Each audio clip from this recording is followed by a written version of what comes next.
Hey, எப்படி இருக்கீங்க? இன்னைக்கு நாம பார்க்க போறது மண்ணின் மைந்தன் இயேசு விண்ணில் வாழ முடியுமா? இவ்வுலகில் இரண்டு சாரார் இயேசு என்று அழைக்கப்படக்கூடிய ஈசா அலைஹிஸ்ஸலாம் மரணித்து விட்டதாக மரண வாக்குமூலம் கொடுக்கின்றனர். அதில் ஒரு சாரார் இறை மறுப்பாளர்களான உலகில் மிக அரிதிலும் அரிதாகவும் அற்பத்திலும் அற்ப சொற்ப எண்ணிக்கையில் வாழ்கின்ற காதியானிகள். பொய்யை மூலதனமாக கொண்ட இந்த போலி மதத்தினர் இயேசுவின் மரணம் காஷ்மீரில் என்று கூறுகிறார்கள். இன்னொரு சாரார் உலகில் பெருவாரியான எண்ணிக்கையில் வாழ்கின்ற கிறிஸ்துவர்கள் இயேசு சிலுவையில் அறையப்பட்டதாக பொய்யுரைக்கின்றனர்.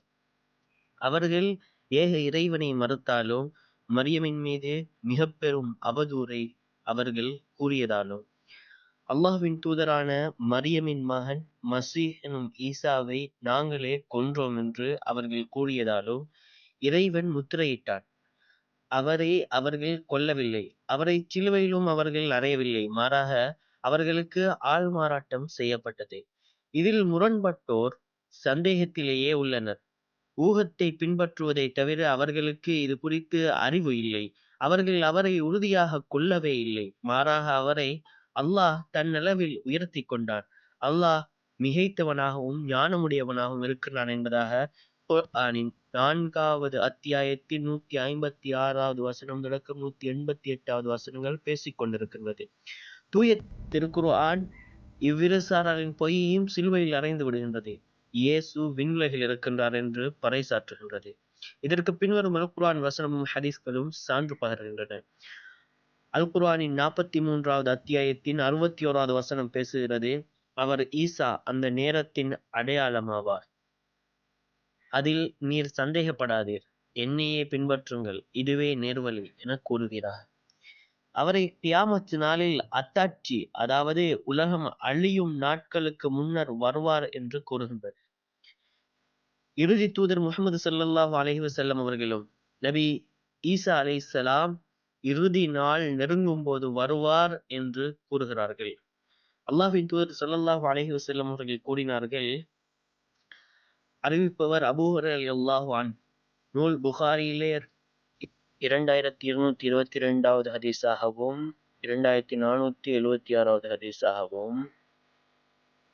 ஹதீஸாகவும் முஸ்லிமிலே 221வது ஹதீஸாகவும் இந்த ஹதீஸ் பதியப்பட்டிருக்கிறது. என் உயிர் எவன் கையில் உள்ளதோ அவன் மீது சத்தியமாக, மரியமின் புதல்வர் ஈசா உங்களிடம் நேர்மையான தீர்ப்பு சொல்லும் நீதிபதியாக இறங்கியிருக்கிறார். அவர் சிலுவையை உடைப்பார், பன்றியை கொல்வார், காப்பு வரியை ஜிஸ்யா நீக்குவார். அந்நாளில் வாங்குவதற்கு ஆள் இல்லாத அளவிற்கு செல்வம் பெருக்கெடுத்து ஓடும் என்பதாக ரசூலுல்லாஹி ஸல்லல்லாஹு அலைஹி வஸல்லம் அவர்கள் கூறினார்கள். திருக்குர்ஆன் தான் கூறுகின்ற இந்த வாதத்தில் மட்டுமல்லாமல் ஏனைய வாதங்களிலும் இது பொய்யாக இருந்தால் அதை உடைத்து காட்டும்படி அகில உலகத்தின் ஆன்மீகவாதிகளுக்கும் அறிவியல்வாதிகளுக்கும் ஒரு பகிரங்க அறைகூறுவலும் விடுக்கின்றது. இதுவரைக்கும் அது விடுக்கின்ற அறைகூவலை சந்திக்க எவனும் வரவும் இல்லை, இனி எவனும் பிறக்கப் போவதும் இல்லை. ஈசா நபி விண்ணுலகில் இருக்கின்றார் என்று சொல்லும் போது அவர் மூச்சு விடுகின்ற பிராணவாயு எப்படி கிடைக்கின்றது, அவருக்கு உணவு எப்படி கிடைக்கின்றது என்று குருட்டுத்தனமான கேள்விகளை ஈசா நபி இறக்கவில்லை என்று வாதிடும் இவர்கள் தொடுக்கின்றனர். இதற்கு ஈசா அலைஹிஸ்ஸலாம் அவர்களே தான் பிறந்தவுடன் தெளிவான பதிலை அளிக்கின்றார்கள். அல் குர்ஆனின் 19வது அத்தியாயத்தின் 31வது வசனம் பேசுகின்றது, நான் எங்கே இருந்த போதும் பாக்கியம் பொருந்தியவனாகவும் ஆக்கினான். நான் உயிருடன் இருந்து என் தாயாருக்கு நன்மை செய்பவனாகவும் இருக்கும் காலமெல்லாம் தொழுமாறும் ஜகாத் கொடுக்குமாறும் எனக்கு கட்டளையிட்டான். என்னை துர்ப்பாக்கியசாலியாகவும் அடக்குமுறை செய்பவனாகவும் அவன் ஆக்கவில்லை என்பதாக அல் குர்ஆன் குறிப்பிடுகிறது. இந்த வசனத்தில் நான் எங்கிருந்தாலும் பாக்கியம் பொருந்தியவன் என்ற அவர்களது வார்த்தை ஆழமான அர்த்தம் பொருந்தியதாகவும், அவர்கள் இஸ்ரவேலர்களுக்கு அனுப்பப்பட்ட தூதர் அவர்களை தாண்டி வேறெங்கும் போகப் போவதில்லை. ஒரு கால் அவர்கள் நாடு கடத்தப்பட்டாலும் பூபாகத்தை தாண்டி வேறெங்கும் போகப் போவதில்லை. அப்படியானால் இந்த வார்த்தை அவர்களுக்கு இந்த பூபாகத்தை தாண்டி எனக்கு ஒரு வாழ்க்கை இருக்கின்றது என்ற வாழ்க்கையில் எனக்கு இறைவனுடைய பாக்கியம் இருக்கின்றது. இறுதி நாள் வரை தாக்குப்பிடிக்கின்ற அளவுக்கு என் உடற்கூறியல் பாக்கியம் செய்யப்பட்டுள்ளது என்ற கருத்தை இங்கு பதிக்கிறார்கள். கால நீட்சி. விண்ணுலக பயணம் என்பது ஒளியின் வேகத்தில் அமைந்தது. ஒளி ஓரிடத்திலிருந்து கிளம்பியதிலிருந்து ஓராண்டு காலத்தில் பயணம் செய்யக்கூடிய தூரமே ஒளியாண்டு தொலைவு. ஒளி ஒரு வினாடியில் சுமார் 3,00,000 கிலோமீட்டர் தூரம் செல்லும். அந்த அளவில் ஒளியாண்டு தூரம் என்பது சுமார் 9,46,000 கோடி கிலோமீட்டர் ஆகும். நட்சத்திரங்களுக்கான தூரத்தை கிலோமீட்டர் கணக்கில் சொல்வதனால் நிறைய பூச்சியங்களை போட வேண்டியிருக்கும் என்பதால் ஒளியாண்டு என்ற அலகை பயன்படுத்துகிறது.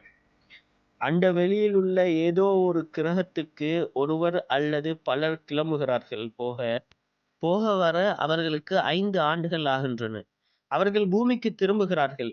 இங்கு வந்து பார்த்தால் அவர்களது பிள்ளைகளும் பெண்களும் படு கிழவர்களாகியிருப்பார்கள்.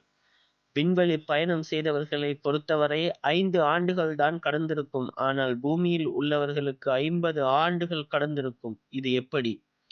கிட்டத்தட்ட ஒளி வேகத்தில் பயணம் செய்யும் போது அவர்கள் கடிகாரங்கள் மிக மெதுவாக செயல்படும்.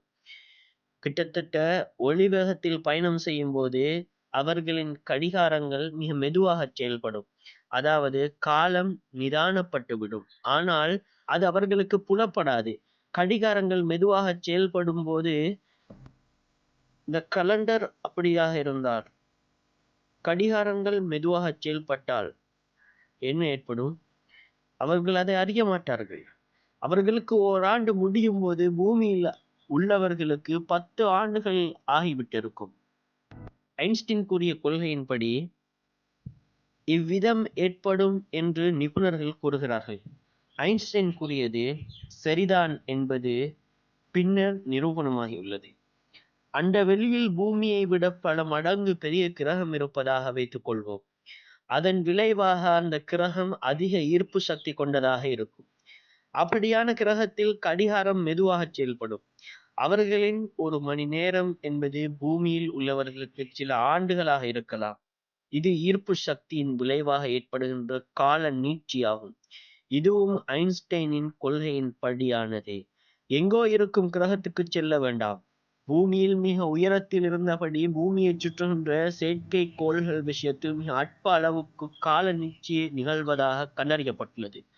இந்த அடிப்படையில் பார்த்தால் ஈசா நபியின் விண்ணுலக பயணம் கால அளவிலும் பாக்கியம் செய்யப்பட்டுள்ளதாகவே அமைந்துள்ளது. ஆம், இங்கும் அவரை பற்றி அல்லாஹ் இறுதி நாளின் அடையாளம் என்ற வார்த்தையின் அர்த்தம் விண்மீன்களை போன்று பன்மடங்கு பரிமாணங்களில் ஜொலிக்கின்றது.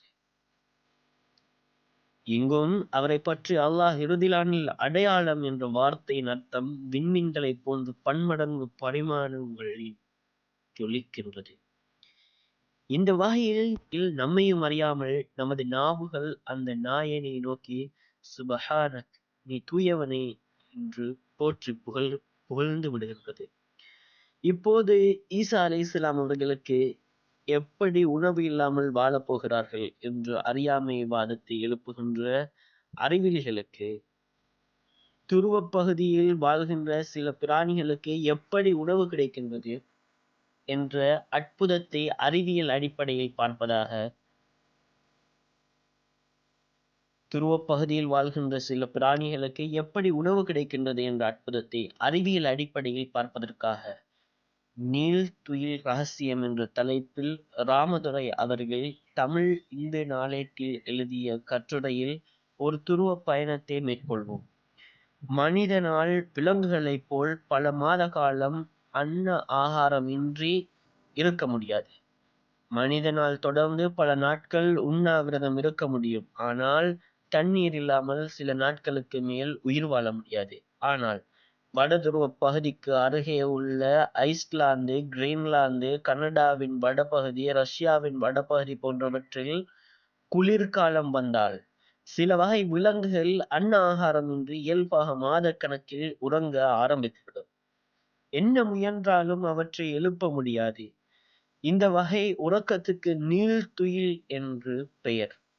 குளிர்காலம் அகன்றதும் அவை விழித்துக் கொண்டு நடமாட ஆரம்பித்துவிடும். மரத்தவளைகள், தரை அணில், வௌவால், சில வகை எலிகள், ஒரு வகை பாம்புகள் என பல சிறிய பிராணிகளுக்கு இவ்விதம் நீள்துயிலில் ஈடுபடும் திறன் உள்ளது. இயற்கை அளித்த வரம். எங்கும் வெண்பனியால் மூடப்படும் பிராந்தியத்தில் கடும் குளிர்காலத்தில் இரை தேடிப் போவது கடினம். தவிர இரை கிடைக்காது.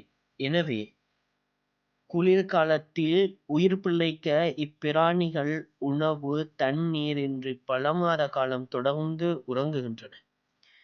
இது இயற்கை அளித்த வரம். நீள்துயில் ஆங்கிலத்தில் ஹைபர்னேஷன் எனப்படுகிறது. நீள்துயில் காலத்தில் இவை சுருண்டு படுத்துக் கொள்ளும். தரை அணில் 9 மாத காலம் நீள்துயிலில் இருக்கும். நீள்துயிலில் ஈடுபடும் பிராணிகளை பார்த்தால் செத்த மாதிரி இருக்கும். உடலின் மேற்பகுதியில் பனித்துகள்கள் படிந்திருக்கலாம். உடல் பயங்கர குளிர்ச்சியாக இருக்கும். தொட்டு பார்த்தால் இதய துடிப்பு அறவே நின்று விட்டது போல இருக்கும். சாதாரண காலங்களில் துருவ வௌவாலில் இதயம் ஒரு நிமிடத்துக்கு 400 தடவை துடிக்கும். நீள்துயில் காலத்தில் அது ஒரு நிமிடத்துக்கு 25 குறைந்துவிடும். சுவாசம் ஒரு மணிக்கு ஒரு தடவை என்ற அளவுக்கு குறைந்து போவதாக கண்டறியப்பட்டுள்ளது. அயர்நிலை துயில். துருவ வட்டார பிராணிகள் நீள்துயிலில் ஈடுபடுவதும் பின்னர் விழித்தெழுவதும் எப்படி என விஞ்ஞானிகள் தீவிரமாக ஆராய்ந்து வருகின்றனர். ஆனாலும் இன்னமும் இதன் ரகசியம் தெரியவில்லை. இது இரத்தம் சம்பந்தப்பட்டதாக இருக்கலாம் என்று கருதப்படுகிறது. ஒருமுறை விஞ்ஞானிகள் நீள்துயிலில் இருந்த தரை அணிலின் உடலிலிருந்து சிறிது இரத்தத்தை எடுத்து நீள்துயிலில் ஈடுபடாத தரை அணிலின் உடலில் செலுத்தினர். அதுவரை விழித்த நிலையில் இருந்த அந்த தரை அணில் உடனே நீள்துயிலில் ஈடுபட்டது. நீள்துயில் மாதிரியில் இன்னொரு நிலையும் உண்டு. இது அயர் நிலை எனப்படுகிறது. அதாவது துருவ கரடிகள் இவ்வித நிலைக்கு உள்ளாகின்றன. அயர் நிலைக்கும் நீள்துயில் நிலைக்கும் வித்தியாசம் உண்டு. அயர் நிலையில் உள்ள பிராணிகளை உலுக்கினால் அவை விழித்துக் கொள்ளும். நீள்துயிலில் உள்ள பிராணிகளை எழுப்ப முடியாது.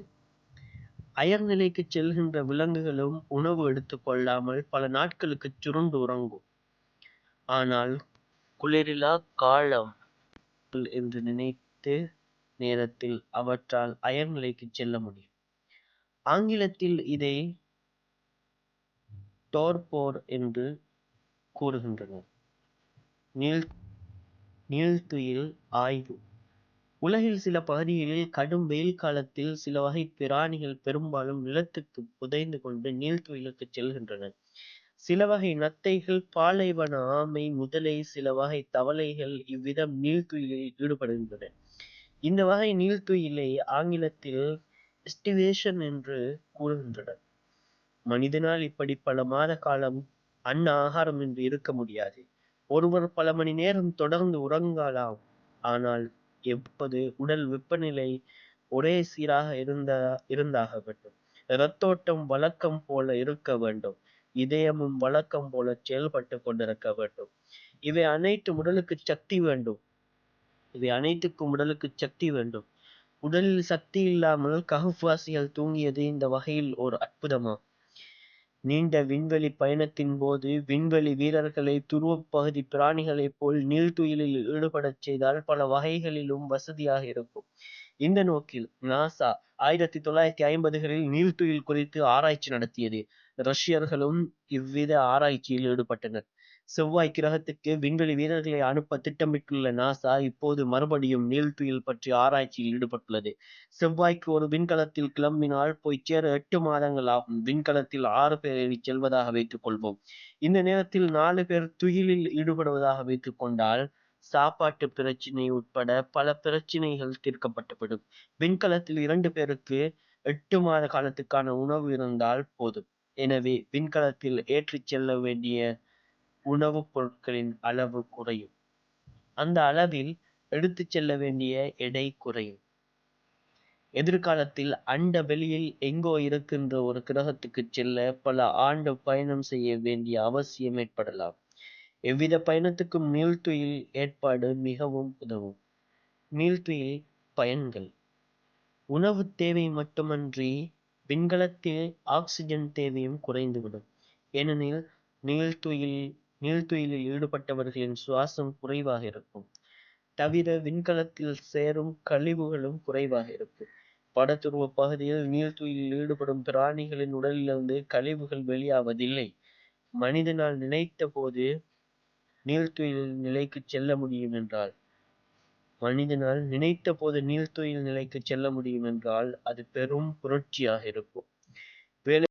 வேலைக்கு சென்று சம்பாதிக்க விருப்பம் இல்லாதவர்கள் நீள்துயிலில் ஈடுபட்டு விடலாம். வீட்டில் சமையல் செய்ய விரும்பாத பெண்கள் தங்களது கணவன்மார்கள் திண்டாட்டம் என்கின்ற எண்ணத்தில் நீள்துயிலில் ஈடுபடலாம். விஞ்ஞானிகளை பொறுத்தவரையில் குறிப்பிட்ட மருந்தை உட்கொள்வதன் மூலம் அல்லது ஊசி போடுவதன் மூலம் ஒருவரை திட்டமிட்டு நீள்துயிலில் ஈடுபடும்படி செய்வதற்கான வழியை கண்டுபிடிப்பதில் குறியாக இருக்கிறார்கள். நீள்துயில் நிலையில் இதய துடிப்பு குறையும், சுவாசம் குறையும் என்பதால் மருத்துவ நிபுணர்கள் நீள்துயில் விஷயத்தில் ஆர்வம் காட்டுகின்றனர். விபத்து காரணமாக அல்லது வேறு காரணத்தால் ஆபத்தான நிலையில் உள்ள ஒருவருக்கு சிகிச்சை அளிக்க அவரை செயற்கையாக நீள்துயிலில் ஈடுபடும்படி செய்தால் டாக்டர்களால் உரிய அறுவை சிகிச்சைகளை மேற்கொள்ள போதுமான அவகாசம் கிடைக்கும். ராமதுரையின் நீள்துயில் ரகசியம் என்ற இந்த கட்டுரையில் துருவ பிராணிகள் எப்படி உணவின்றி கழிக்கின்றன, காலந்தள்ளுகின்றன என்பதையும் பார்க்கிறோம். இன்றைக்கு விண்ணுலக பயணத்திற்கு இந்த நீள்துயில் பயணம்தான் கை கொடுக்கும் என்ற விஞ்ஞானிகளின் பார்வையும் அந்த திசை நோக்கி பயணம் செய்வதையும் நாம் பார்க்கின்றோம். இது உணர்த்துகின்ற பாடம் என்ன? இயேசு என்ற நபி ஈசாவின் விண்ணுலக வாழ்க்கையில் மனித சமுதாயம் கடுகளவு கூட சந்தேகப்படாத அளவுக்கு உண்மை என்பது நிரூபணமாகிவிடுகிறது. இயேசு என்ற நபி ஈசாவின் விண்ணுலக வாழ்க்கையில் மனித சமுதாயம் கடுகளவு கூட சந்தேகப்படாத அளவுக்கு உண்மை என்பது நிரூபணமாகிவிடுகிறது. அதைத்தான் அல் குர்ஆன் 43வது அத்தியாயத்தின் 61வது வசனத்திலே பேசுகின்றது. வசனம் அடித்துச் சொல்கிறது, இஸ்லாம் தான் அல்லாஹ்வின் உண்மை மார்க்கம். மீண்டும் மீண்டும் உறுதியாக உள்ளது. அல்லாஹ்வுக்கே புகழ். Thank you friend. நான் உங்கள் குட்